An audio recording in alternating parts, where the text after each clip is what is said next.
um jogo controlado, 2-0. Você acaba cedendo um pouquinho mais de espaço, né? Acho que não pode acontecer. Dentro da nossa casa a gente tem que continuar do começo ao fim com a mesma pegada, tirando o espaço do adversário, procurando fazer mais gols. Mas uma falta de concentração, né? Felizmente a gente saiu com a vitória, onde que poderia nos complicar um pouquinho caso acontecesse um empate na briga pela primeira colocação. Agora é preparar durante essa semana, que domingo é um jogo decisivo, onde que a gente possa consolidar aí essa primeira colocação do grupo geral, né, do Campeonato Paulista, para a gente poder decidir os jogos em casa. Há um detalhe que é falta de concentração, não é? Mas isso depois eu falo dentro, porque não gosto de expor os jogadores publicamente, mas é muito fácil mostrar aos jogadores eles perceberem onde é que está o erro. Muito bem, mais uma vitória do Verdão. E uma vitória importante, né? Mesmo o Palmeiras tendo tirado um pouquinho o pé, como disse o Marcos Rocha, a gente destaca alguns pontos positivos, Michele. O Veiga, depois que ele passou por esse processo de lesão, ele vai retornando à sua melhor forma, tanto física como técnica, sendo peça importante. Quando da ausência do Veiga, o Scarpa vinha dando conta do recado. O Palmeiras não tem mais o Scarpa. Então, para esse nível do Palmeiras se manter num patamar elevado, é importante a recuperação do Veiga, e isso está acontecendo. Ontem ele dá uma assistência e marca um gol. Então, foi papel fundamental. Outra situação, a cobrança em cima do Endrick. Veja só o que aconteceu com o Gabriel Menino, guardar as devidas proporções. Sim. O menino começou super badalado, foi revelado inclusive lá atrás, na época do Vanderlei e tal. Daqui a pouco teve uma queda de desempenho, de rendimento, o que é natural para esses jovens, e está aí jogando bola. Então, essa cobrança em cima do Endrick, que é apenas um garoto de 16 anos, o Endrick é garoto, não o Neymar, o Endrick é realmente um garoto, são 16 anos, é uma cobrança natural de uma revelação, um jogador que promete muito, que tem muito para amadurecer, muito para evoluir, que está vendido e que foi vendido para o Real Madrid por quase 70 milhões. Então, essa cobrança é natural, os gols não estão saindo. Mas tem que deixar o garoto se divertir, continuar aproveitando o Endrick, e insisto naquilo que tenho dito. O Endrick não é centroavante, 9 na essência. O Endrick ele sempre rendeu muito pelo lado esquerdo, o Abel tem que dar um jeito nisso. E aí, Miller, o Endrick está na posição errada? Desde o começo do campeonato ele sempre joga enfiado entre os zagueiros, e aí ele não vai pegar na bola, né? Ele tem que jogar aberto, partir de frente com a bola, que é o forte dele, né? Apesar dele não, além dele não ter um físico no nível dos jogadores profissionais adversários, ele não pode jamais ficar de costas, porque ele não sabe jogar de costas. Imagine só, o Navarro, o Fraco, de costas ele já tem dificuldade. Imagine o Hendrick com 16 anos, quer dizer, então acho que...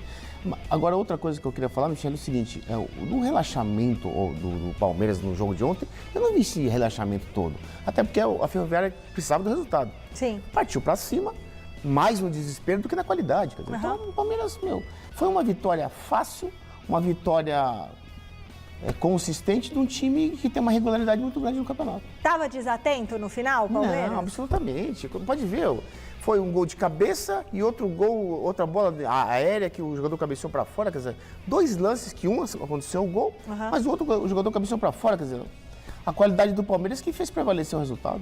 E tem mais Verdão por aqui.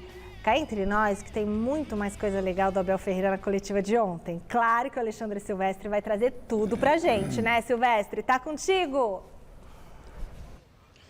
Tô sempre fatiando o Abel Ferreira em vários pedaços, minha querida. Boa noite para você, pro Garrafa, pro Miller, amigos, amigas, inimigos, simpatizantes. Folga hoje na academia, somente a garotada do Sub-20, que não participa do elenco profissional para valer, que deu uma trabalhada por aqui num dos campos da academia de futebol. O Palmeiras, em primeiro lugar no geral. Já está definido quem enfrenta o São Bernardo, que tem a segunda melhor campanha no geral do Campeonato Paulista nas quartas de final.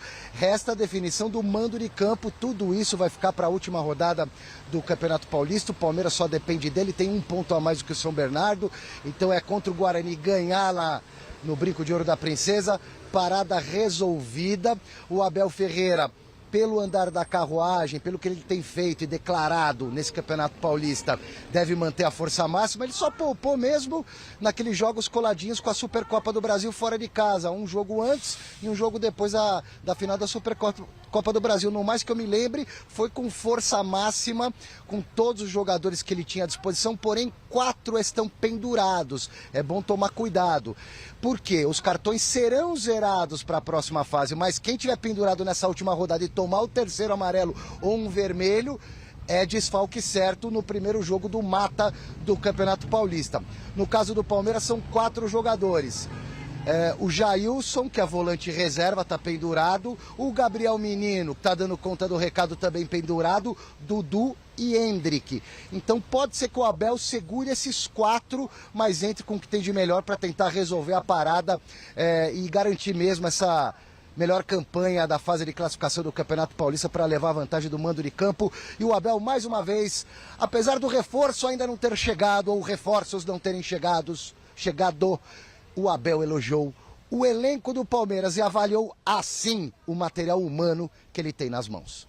Somos uma equipa de operários que tem bons jogadores, mas somos uma equipa coletiva, uma equipa de jogo coletivo, e é assim que eu vejo a minha vida, é assim que eu vejo a sociedade, é assim que eu a vejo. Fico muito contente porque ela é refletida nos meus 28 jogadores. Ela é refletida, joga um, joga o outro, troco 10, troco 11, vamos ganhar sempre. Não vamos ganhar, vamos perder. Mas dá-me orgulho ser treinador desta equipa, porque eu vejo os meus princípios de ser e de estar como homem na minha equipa. E isso para mim é o maior orgulho que eu tenho, e é por isso que às vezes é tão difícil resistir a tentações vindas de fora, e eu tenho resistido por isto, porque eu sou um treinador de projeto e um treinador de coração. E o coração do Abel e do Palmeiras estão interligados por mais uns bons anos de vida aí, contrato renovado, o Abel sempre recebendo uma sondagenzinha aqui, outra ali, já recusou algumas, seleção brasileira pairando também no ar, mas enfim, o Abel segue firme e forte no comando, claro, do Palmeiras, e daqui a pouco eu volto com mais um trechinho do Abel Ferreira, falando sobre o reforço para o meio-campo que ainda não veio. Aliás, o Palmeiras não contratou ninguém.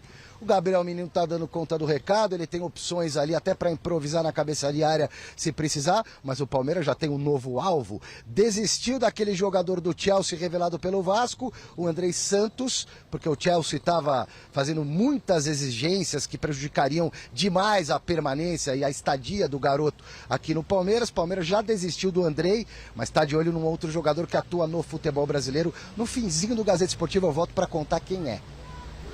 Tomara que não seja o Christian Barleta que o Corinthians quer. Se bem que não tem a ver a posição, né? Mas tudo bem.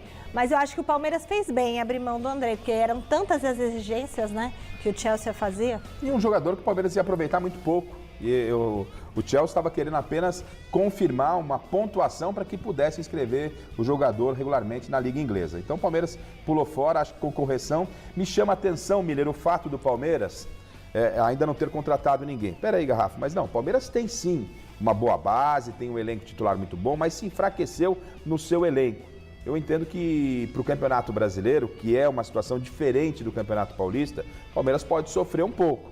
Né? Então o Palmeiras tem que ficar atento com essa movimentação. Para o Campeonato Paulista você troca ali uma outra peça, entra o Breno Lopes, dá conta do recado, mas o Palmeiras perdeu, por exemplo, uma peça importante que é o Danilo, perdeu o Scarpa, são jogadores que não foram repostos até agora, e para a temporada, quando se fala de Libertadores, quando se fala de Campeonato Brasileiro, essa ausência de preencher o elenco, mesmo que de forma pontual, me causa surpresa.